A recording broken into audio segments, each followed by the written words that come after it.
Less than an hour later, Catherine Eddowes was found in Meadow Square. Her throat was cut and her body was extensively mutilated, with organs removed.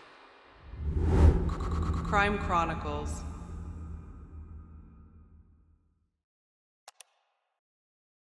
Hi there, and welcome to Crime Chronicles, where we delve into the dark and fascinating history of crimes throughout the ages.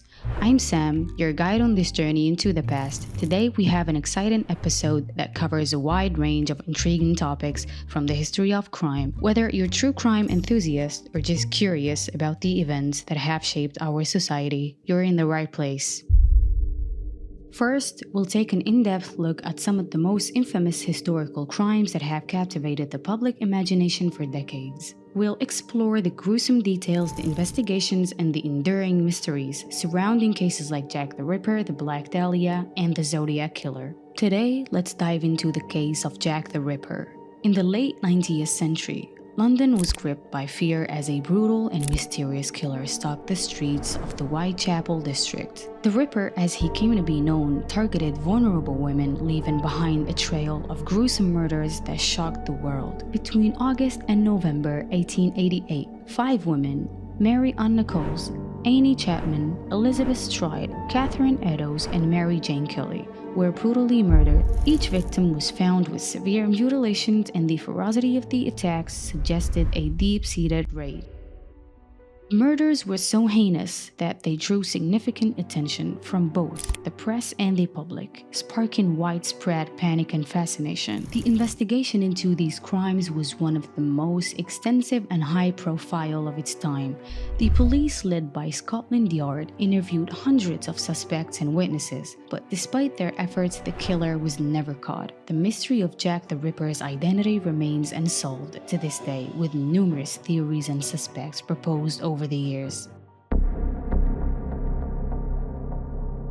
The first known victim, Mary Ann Nichols, was found on August 31st. Her throat slashed and abdomen brutally cut open.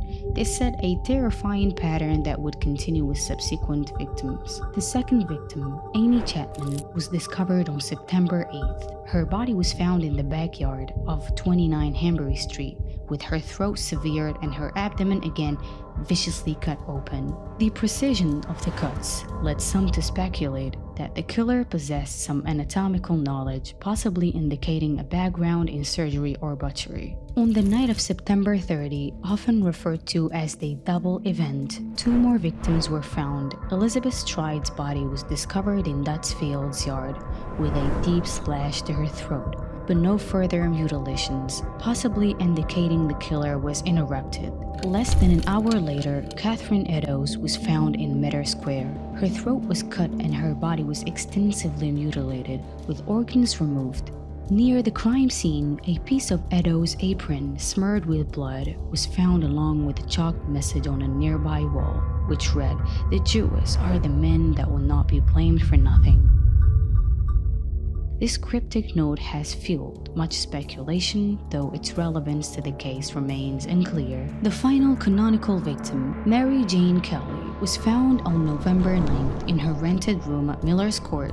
Her murder was the most gruesome, with her body mutilated beyond recognition. The scene was so horrific that it left even seasoned detectives deeply shaken. Investigation into these murders were spearheaded by Scotland Yard, with Detective Inspector Frederick Eberline playing a key role.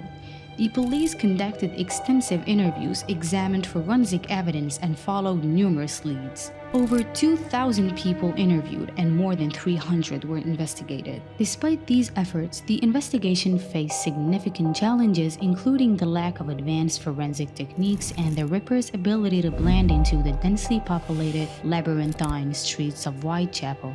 The police also contended with a growing public hysteria fueled by sensationalist press coverage. Newspapers at the time published graphic details and speculative stories, further inflaming public fear and speculation. The Ripper's taunting letters to the police and the media, including the infamous Dear Boss letter, which first used the name Jack the Ripper, added to the media frenzy and the mystery surrounding the case. Despite numerous theories and suspects, including prominent figures and local residents, the true identity of Jack the Ripper remains unknown. The case has left a lasting legacy in criminology and popular culture, continuing to be the subject of intense debate and fascination. The meticulous investigation, the chilling crime scenes, and the elusive nature of the killer all contribute to the enduring enigma of Jack the Ripper.